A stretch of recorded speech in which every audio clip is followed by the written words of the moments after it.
Okay, so we have with us today Mr. Rod Hayes. Mr. Rod Hayes, welcome to Open Air TV. Welcome. Thank you. It's a pleasure to be here. So, okay, let's get started. Let's tell us where you're from. I'm originally from Dallas, Texas. I was born and raised in Oak Cliff in a neighborhood called Singing Hills. Stayed there till I was like 8 years old. My mom lived there since the 60s. And I lived there, till I was like 8. I still stayed around the Dallas area, pretty much all around the DFW Metroplex. My grandparents grow their own vegetables and things like that. My grandpa would go on the side of the road and sell them. My mom grew up in that upbringing as far as country living is concerned. Then in the 60s, she moved to Dallas and got our house at some point. So yeah, that's where my people from, though. East Texas. I love it out there. But as a kid, I would go out there and, be able to see the stars in the sky at night the way you do in the country, because it's like wide open space, right. Less pollution. Yeah, I got some relatives from Mississippi, and I go out there, the sky's real clear at night. So tell me what it was like growing up in Oak Cliff. Well, growing up in Oak Cliff was cool. Once I became a teenager, I started venturing into the streets, which is something a lot of teenagers do now due to them not having a present father in the household. You went to school in Oak Cliff? Yeah, I went to Zoomwalk, Tulsi Middle School, and then I ended up in Duncanville at Reed Junior High Schools. And then I even ended up getting kicked out of that school and went to another school, went to Brown actually. And Brown, they was like, you look too old to be here. We're gonna send you over to the high school. So they sent me over to the high school. You know what I'm saying? So I was in the 9th grade, just running out in the streets at that age and skipping school. It'll make you fall behind. Just, it wasn't that I was a dumb kid. I just wasn't never at school. You know what I'm saying? I would, run the streets with my homies and, we do little odds and end hustles to make a little change or do, whatever.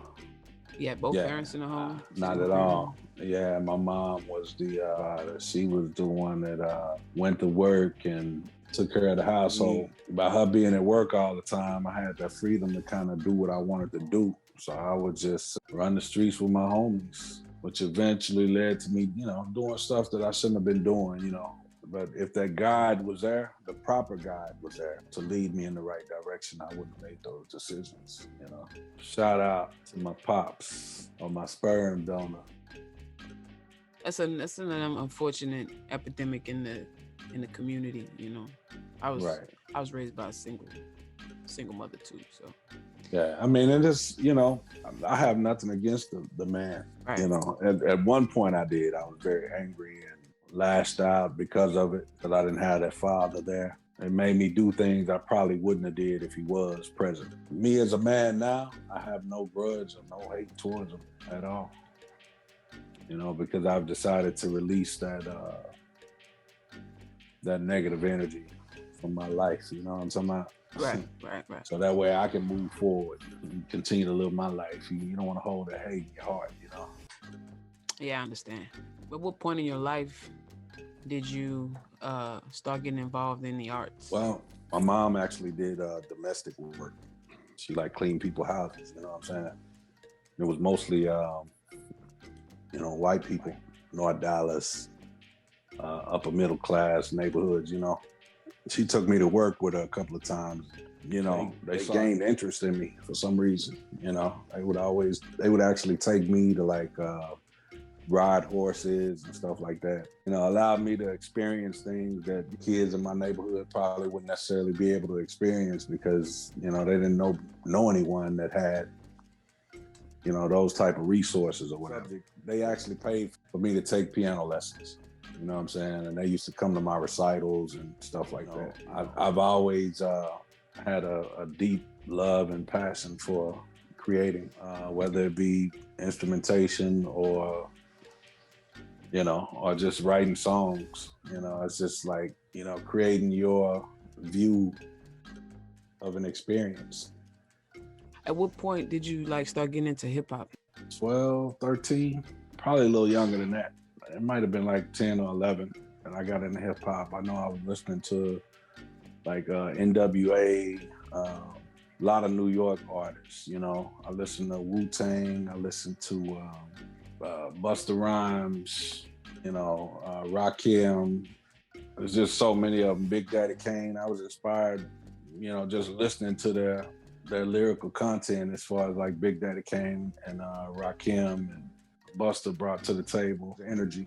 You know what I'm saying? So I was just, I was into a lot of East Coast, West Coast music, and even the Southern rappers, you know, like Scarface, 8Ball, MJG. But those were the people that I had in my deck who kind of inspired me to want to create. Give us your top 5. Let's hear it. Whoa, man, that's kind of rough. I'm going to say Rakim, Scarface, Chuck D, Andre 3000, and Jay-Z. I got Jay-Z in my top 5. I'm somewhat content with that, but not because it's like it should be a couple more that fit into that 5, you know. So I got Jay-Z, Biggie, Lil Wayne, Ja Rule. 50 came and killed it. 50 made it lame. 50 made Ja Rule music lame. Yeah, but the nigga was a great entertainer. He had a market. He had ladies as a market. Dudes felt comfortable bumping these songs for these ladies. It's some females out there that I bump, like, for sure. Nicki Minaj, I bump her. Some of her stuff, I like her old stuff. What was your first solo project? Down. I heard it. I liked it. Hey, I appreciate that. Go ahead and plug your stuff. Yeah, it's Down. It's Down by Haze. Hit it up on Alexa, Siri, or whatever. It'll come up. Cool. Down by Haze. Yeah, so, but yeah, that's just a song I actually wrote. It was actually inspired by my a trip me and my wife took when I came back home. That's when I wrote it. After that flight, it's crazy how experiences inspire you to put, you know, lyrics on paper. Working on Down, how was that experience like? You know, I'm the type of songwriter that don't like to rush, you know, my songs. But then I don't like to overthink them too, because if you wait too long on it, then, you know, you won't move on it like you're supposed to. I got another single I'm about to release called Sober. That's coming soon. That's a whole nother experience. Sober. You know, but it's basically called Sober. It's just talking about how, you know, I couldn't believe I pretty much stayed with this chick for all this time. You know, I must have been drunk the whole time. You know, to be there stay with a level. Okay, all right. I don't want to give too much away. Yeah, I feel you. Like one of them movies, you know, like somebody watch a movie and tell it to you. So is this from like personal experience? It's definitely from personal experience. You know what I'm saying? I can say definitely. Okay. Yeah. I mean, you know, the thing is, you know, you live and you learn. You with a person and you think they are who they say they are, but then they may not necessarily be who they say they are. You know what I'm saying? Right. And it happens all the time. What else do you have going on right now?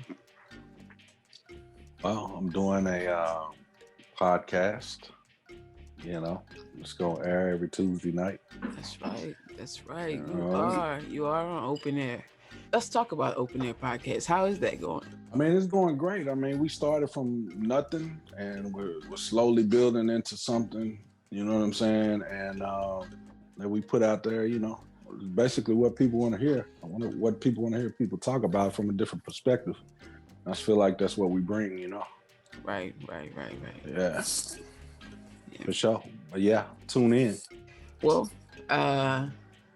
people are going to tune in, so we're just going to let them we're just going to let them tune in to Open Air Podcast every Tuesday nights. Absolutely. At 7:30 every Tuesday night. So if you had to choose, what do you feel is your greatest accomplishment so far in your career? My greatest accomplishment so far in your career. So far. Your career is still very, very, very, very, very young. Your music is Yeah. Well, I'm gonna tell you about that because I started out doing music like in the early '90s, and and I'm sure there's multiple people who are out there who've done music who never experienced the level of success that they wanted to, and the whole reason that I feel like I haven't experienced that success is because of circumstance. Taking care of things that you feel are more of a priority than that's what I've been focusing on all these years. Like you start having kids and right. So I didn't really pursue it as I should have because I was trying to take care of my business and I had a few obstacles. Right, but you're here now.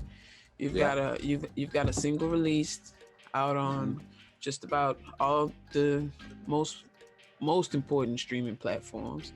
Correct. So you're here now, and we look forward to hearing more from you.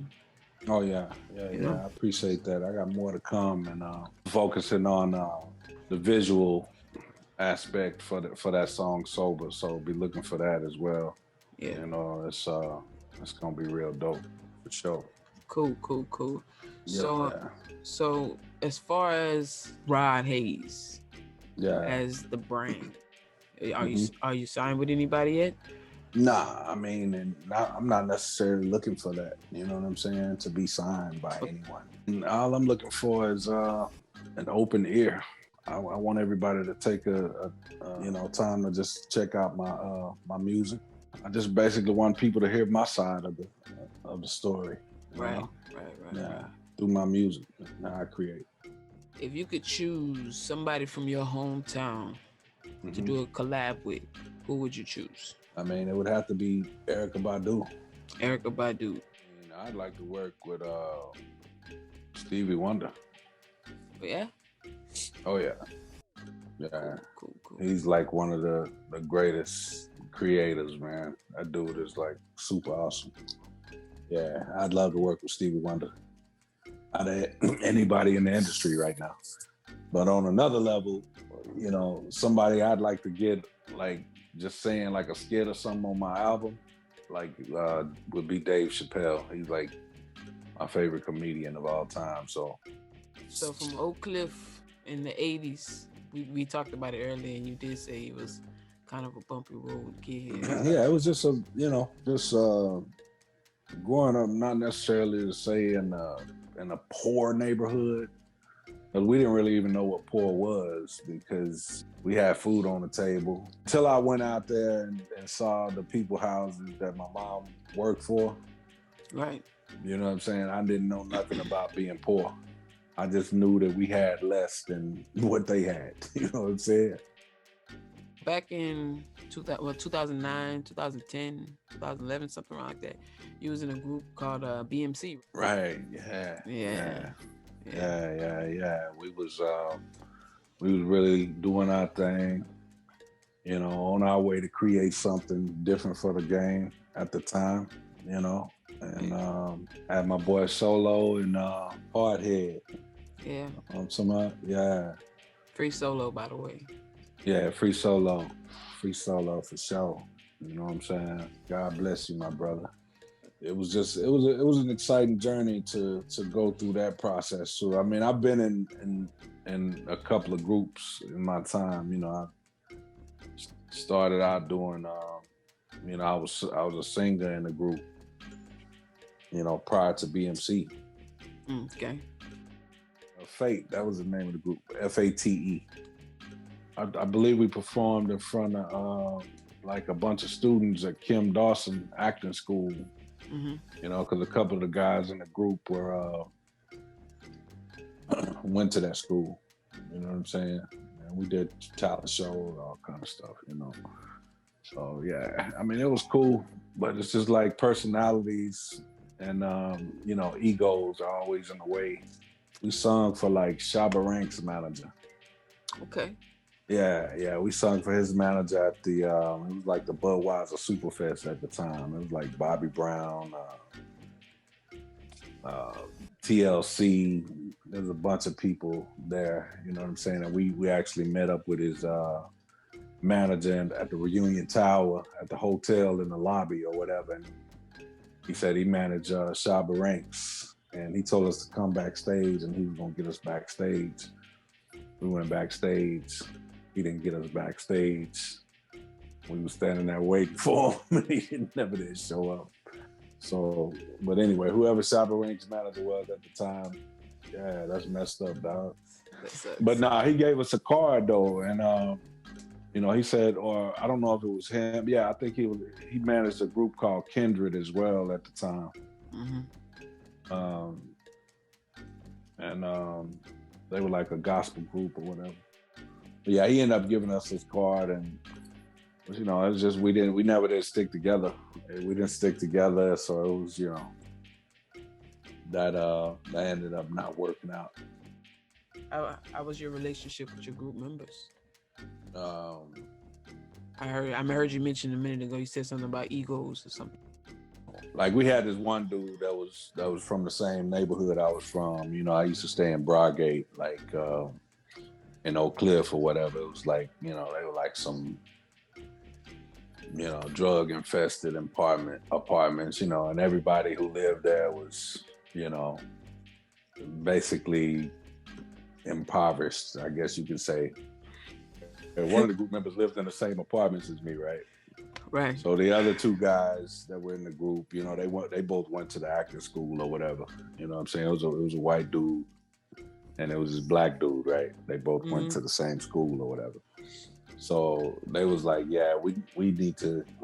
It was this other dude that we auditioned for the group, you know what I'm saying? And they ended up kicking my boy out, you know, which I was too young to know what was really going on. But they talked me into kicking him out too. And, you know, I kind of felt bad, you know what I'm saying, that they kicked him out because my boy could sing and, you know, he was just as cold, if not colder, than the ones that wanted him out the group. Wayne, if you're out there and you're listening, just understand that was a mistake, my brother. You know what I'm saying? You were one of the dopest in the group and you should have never been kicked out.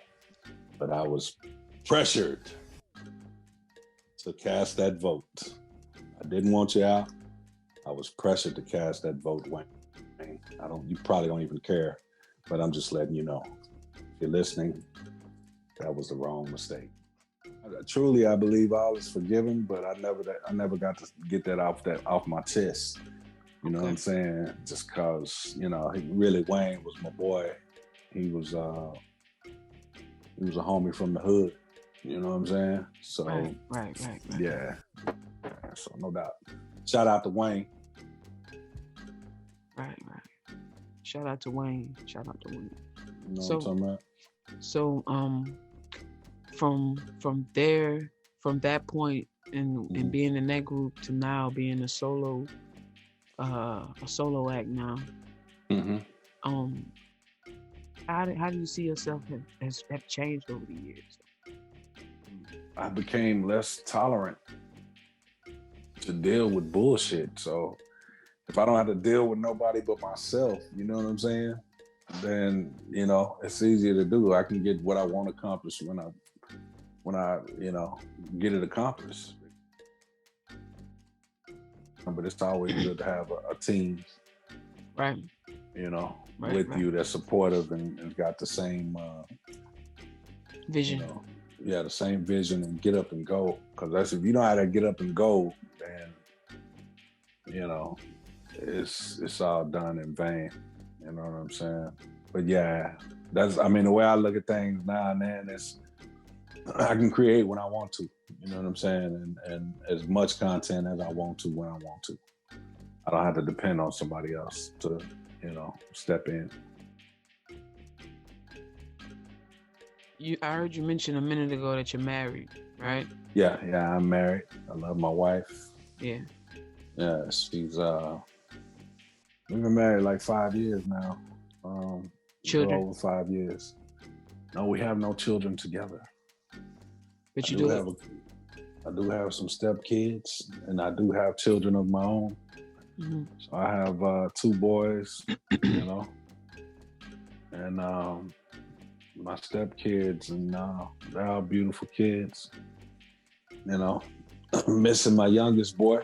I hadn't seen him in a long time. Miss him. Because his mom got going on, whatever she got going on, you know. Yeah, that's all an unfortunate situation. Yeah, I definitely want to see him at some point. It's been like 5 years since I've seen my son. His name is Isaiah. And shout out to Isaiah. If you're watching Isaiah, I love you, man. And reach out to me whenever you're ready. You know, I'm still gonna reach regardless, you know, but reach out to me whenever you're ready. So that way you can get to experience your pops for you know, it's all said and done. But yeah, shout out to my son Isaiah. He's a great kid. I just hate that I'm not able to be a part of a part of his life and guide him the way he needs to be guided. You know what I'm saying? As a man, as his father. Is that something we can talk about? Yeah. I mean, we can talk about it. I'm all for it. How did y'all become estranged like that? I mean, me and his mom was together for like 12 years. You know what I'm saying? Never married, none of that. You know what I'm saying? Never. I mean, I had hopes of possibly doing that, but it's just, you know, it was some things that were going on that wouldn't allow me to say, okay, I want this woman to be my wife. You know what I'm saying? Right. So, you know, I ended up, I mean, we weren't compatible. Let's just say that, you know, and the whole reason I stuck around for so long was because we had a child together. We did live together. And, you know, I decided that, you know, it was time to move around because I didn't like the way I was being treated. You know what I'm saying? The respect wasn't there. This and that. So, you know, when it starts to become violent, which it was all on her side, I was the one being abused. You know what I'm saying? I said, you know, I'm not going to continue to do this. You know what I'm saying? I got to move around. Physically, verbally, she would, you know, try to entice me to, you know, do something to her, but, you know, and all I would do was leave. Most of the time I would just leave just to, you know, I'd be like, I'll come back, maybe after she calmed down. Isaiah was around? Yeah, sometimes he would.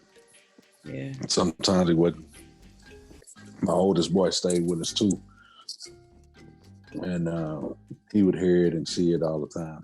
Right. Yeah, so it came to a point where I said I got to go. Right. You know what I'm saying? So anyway, when I burn off, we got these court orders in place. You know what I'm saying? And she stopped showing up to the pickup location that the judge put in place. You know what I'm saying? And she ended up brainwashing my son. You know, at first my son would want to come, and then he all of a sudden just stopped wanting to come. Then at that point, I had to say, okay, let me go ahead and get on child support or whatever, so that way we can get the visitation in place. Yeah. The visitation was in place. We got the child support. That's steadily coming out. I had always took care of my son. You know what I'm saying? It wasn't just like I was just avoiding taking care of him or whatever. But I knew by doing that that would give me visitation rights, right? Mm-hmm.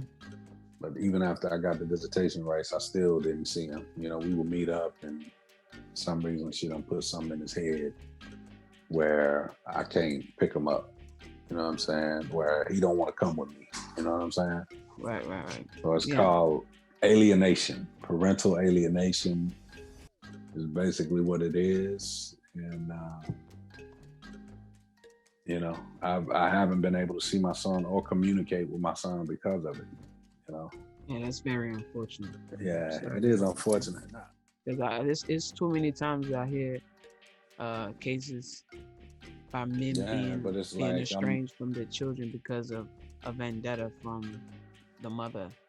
But yeah, she puts in his head that I left him, but I left her. See, that's got to be a crime. I agree. I agree with you.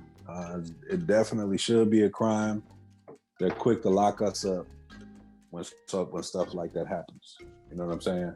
Yeah. They're really quick to lock, especially the black man, up when that child support is not paid. And I'm not saying that it don't happen to Caucasians. You know what I'm saying? Because it does. It happens to all races. But that black man is really a victim. Well, and I don't even want to sound like the victim. The true victim is my son. He's the one that's missing out on, things I can be teaching him. Right. So right. Yeah, he's about to be 13. You know what I'm saying? And I feel like it's very important for me to be there. You know what I'm saying? I don't want him to grow up and graduate. And I've been reaching, and